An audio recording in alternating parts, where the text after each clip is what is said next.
Bonjour à toutes et à tous, j'espère que vous allez bien.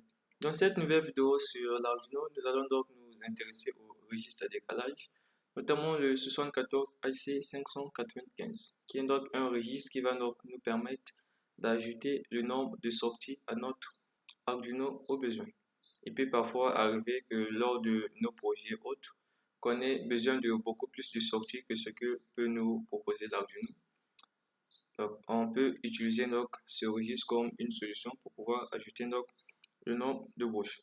Et ça permet juste d'ajouter le nombre de broches comme étant des sorties. Et si par exemple on veut plutôt ajouter des entrées au niveau de notre Arduino, il y a bien un autre registre qui permet de le faire, mais cela ne constitue pas l'objet de cette vidéo. Sur notre vidéo, on va donc se focaliser sur le registre à décalage 74 AC595 qui permet donc d'ajouter le nombre de sorties à notre Arduino. Avant de continuer cette vidéo, alors je souhaite la bienvenue à ceux qui me suivent pour la première fois et surtout si vous n'êtes pas encore abonné, n'hésitez surtout pas de le faire. Et à tous ceux qui sont abonnés à ma chaîne, j'espère bien que mes vidéos vous sont bien utiles. Et surtout, n'hésitez pas de liker, de partager et surtout de vous abonner pour ceux qui ne le sont pas. Dans cette vidéo, nous allons donc écrire deux programmes. Le premier programme va donc consister à allumer une série de relais un à un de la gauche vers la droite, puis de la droite vers la gauche. Et le second programme va donc consister à écrire un programme qui va donc allumer de façon aléatoire nos relais. Donc on aura au total 256 combinaisons, on aura à le voir tout de suite. Donc ici c'est le schéma de montage que nous allons utiliser. Donc je suppose que le schéma est lisible et facile à comprendre. Et tout juste ici, on a donc le registre qui fait donc l'objet de notre vidéo et sa description. Donc tout en bas ici, j'ai un petit tableau qui résume un peu de façon bref la description et la fonction de chaque broche, donc de chaque pin plutôt. Donc, on a par exemple des broches des pins allant de Q0 à Q7 qui sont donc des sorties de notre registre. Donc, on peut le remarquer ici, ce sont des pins 1, 2, 3 jusqu'à 7 et aussi le pin numéro 15. Donc on a des pins d'alimentation qui sont là, qui sont notamment le pin numéro 8 et le 16. C'est pour l'alimentation, je l'alimente avec un 5 volts. Et comme on peut par exemple regarder dans notre schéma de montage, on a ce pin à ce niveau qui est vide. Donc le pin numéro 9 est vide. Donc comme on peut le lire dans la description, sortie série, ça va donc nous permettre de pouvoir connecter plusieurs registres à décalage de même type bien sûr en série de telle sorte que ça puisse fonctionner comme si on avait juste connecté un seul. Et on va toujours aussi le contrôler avec 3 sorties, bien qu'on en aura peut-être 2, 3, 4 et bien plus. Le tout, ça sera juste connecté avec 3 sorties.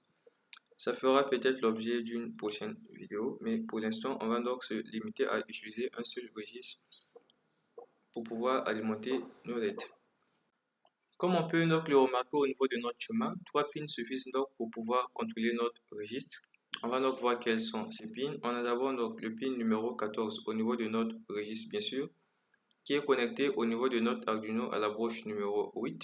Cela va donc nous permettre de transférer les données au niveau de notre registre. Et ensuite, on a donc cette broche d'horloge à registre à décalage. Donc dans la fonction ou le fonctionnement, je vais écrire ici.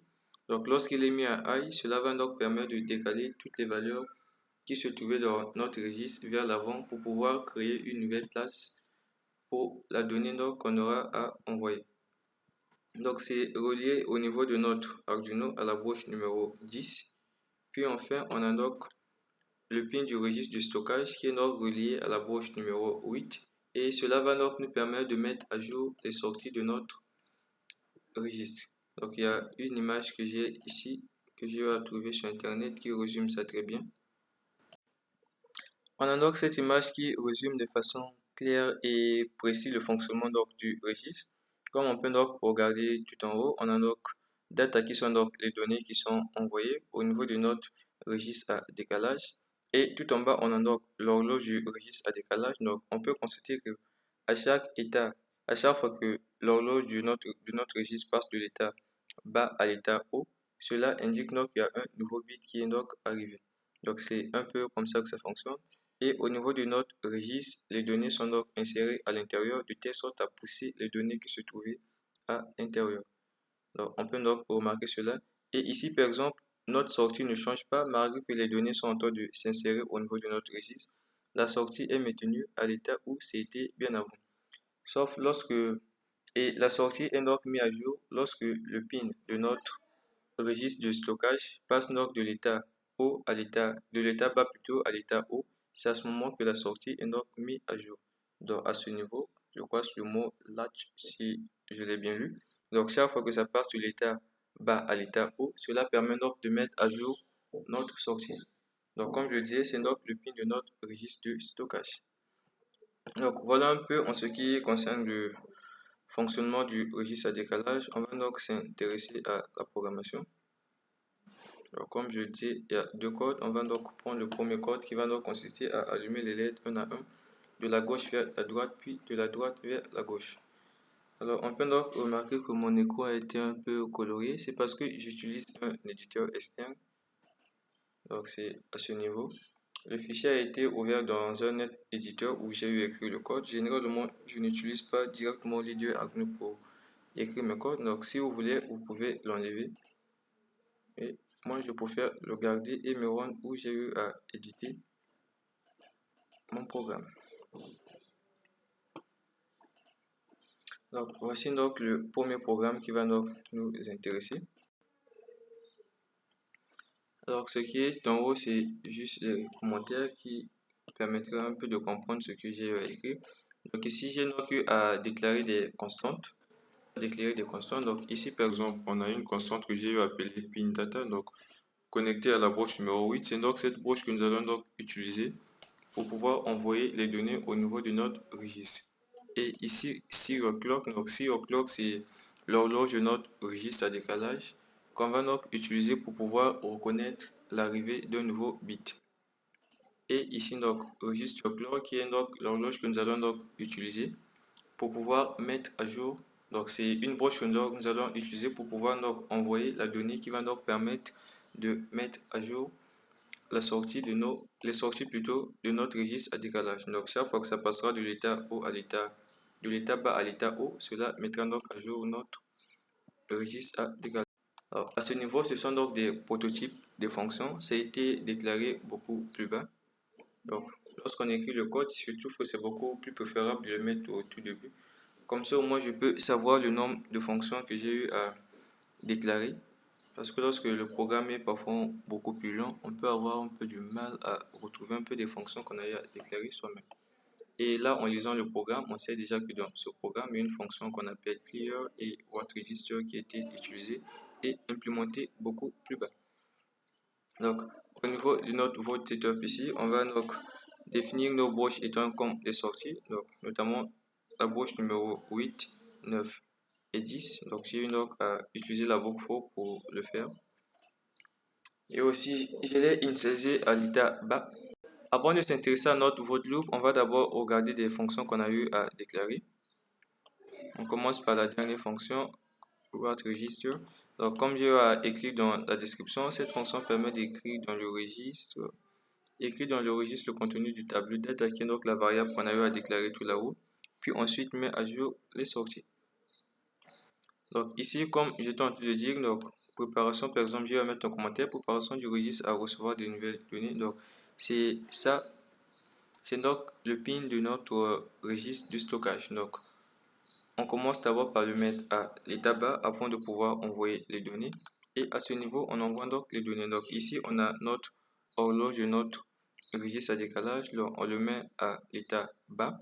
Ensuite, on envoie donc la donnée au niveau de notre pin concerné, donc pin data qui est donc la broche numéro 8. On envoie la donnée et une fois qu'on termine d'envoyer la donnée, on repasse donc notre broche serial clock à l'état high. Donc cela va donc permettre à notre registre de lire l'état de la broche pin data et de le stocker en décalant toutes les autres valeurs bien sûr. Donc c'est la boucle for que j'ai eu à utiliser. Donc ici j'ai utilisé une décrémentation. Donc on envoie les bits dans le sens inverse. Le premier bit envoyé correspond au dernier bit. Donc Je m'explique. Donc, le premier bit que je viens donc envoyer, ça va donc correspondre à l'état de la broche Q7. Et le dernier bit que j'aurai donc à envoyer correspondant donc à l'état de la broche Q0. Donc voilà un peu. Et une fois donc qu'on termine donc d'envoyer nos données, on va donc passer donc la variable register clock, du moins la constante register clock à l'état i, ce qui va donc permettre de mettre à jour les sorties de notre registre. Donc voilà un peu comment ça marche. Alors ici dans la fonction vote_clear, tout ce que j'ai eu à faire, c'est d'abord mettre à jour la variable data à ce niveau. Donc dans le tableau data, dans le tableau que je vais appeler data, tout ce que j'ai eu à stocker à l'intérieur, c'est la valeur de 0 dans toutes les 8 cases.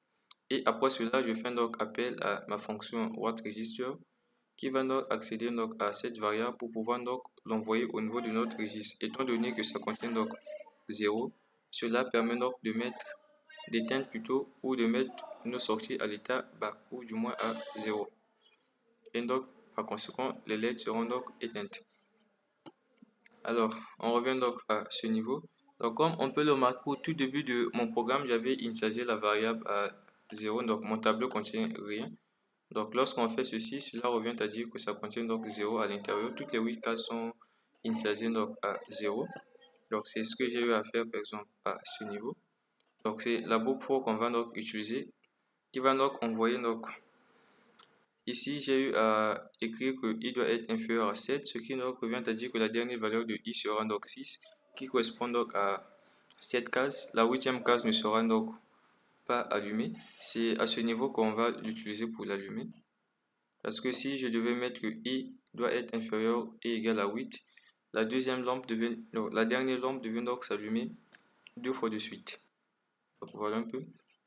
Donc avant tout, on commence d'abord par nettoyer, donc éteindre toutes les LED. Après avoir éteint toutes les LED, on va donc remplacer donc la case numéro i. Donc si par exemple i vaut par exemple 5, la case numéro 5, on va mettre la valeur 1, dans toutes les autres cases seront donc à 0. Ensuite, on va donc écrire ces données au niveau de notre registre et mettre à jour des sorties. Et on attend donc une attente de 250 millisecondes et on répète la boucle 6 fois de suite. Et tout en bas aussi, on fera donc la même chose, mais dans le sens inverse. Voilà pourquoi j'ai eu à mettre une décrémentation. Donc, on a commencé cette fois-ci à partir de 7. Donc, la dernière case qui n'était pas ici utilisée, vu que ici j'ai eu à mettre qu'il doit être inférieur à 7. Donc, la dernière case ici était 6. Ici, on va donc commencer à partir de 7. On allume donc la dernière case et on va donc la dernière case. Ensuite, on réallume la sixième, ainsi de suite, vu qu'on retourne maintenant dans le sens inverse. Donc, en ce qui concerne ce code, c'était tout. On va donc le téléverser et ensuite regarder donc ce que ça fait comme résultat. Alors, pour le téléverser, je suis donc obligé de retourner dans l'IDE Arduino. Donc, je retourne à ce niveau. Toutes les sélections, j'avais déjà eu à le faire, le type de carte et le port utilisé. Donc, j'avais déjà eu à le faire. Je vais donc directement cliquer sur téléverser.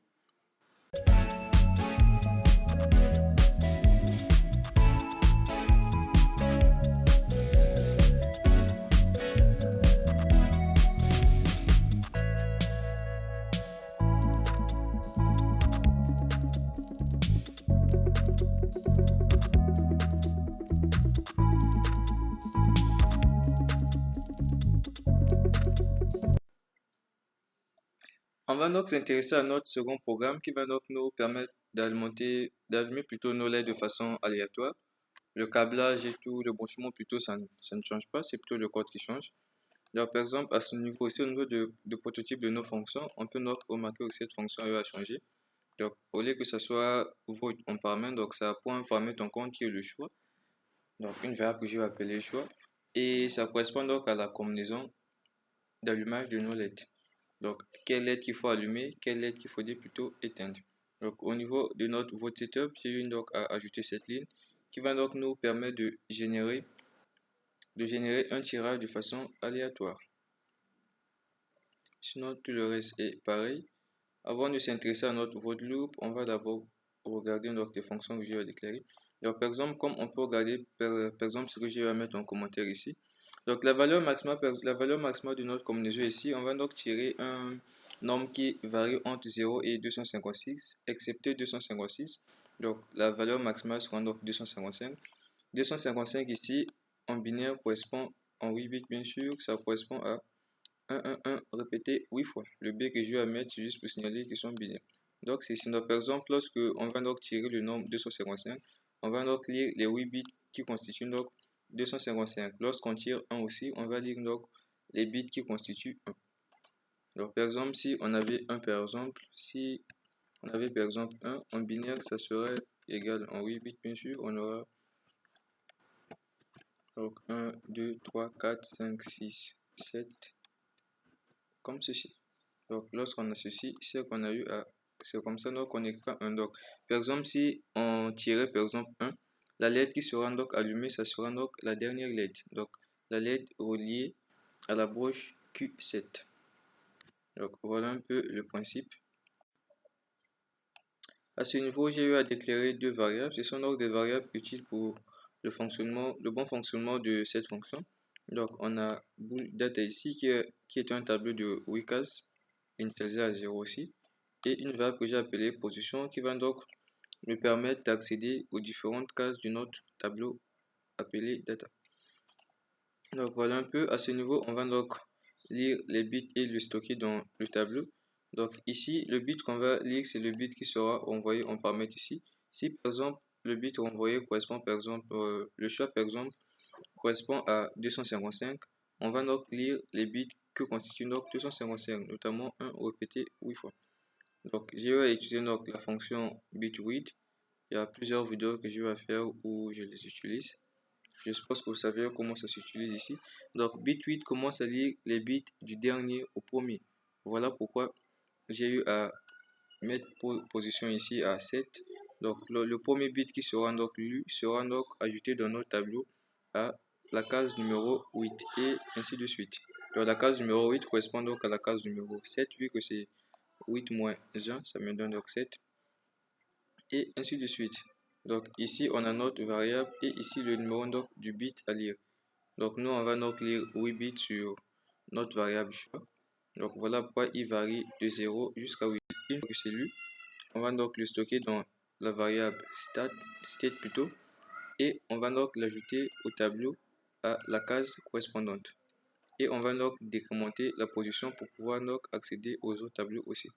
Et à ce niveau, c'est juste une condition que je vais mettre, on ne sait jamais, au cas où la variable position serait peut-être inférieure à 0, pour que ça puisse revenir à 0. Au cas où quelqu'un ou je ne sais qui n'est peut-être pas expérimenté, c'est de modifier le programme et que ça génère des erreurs.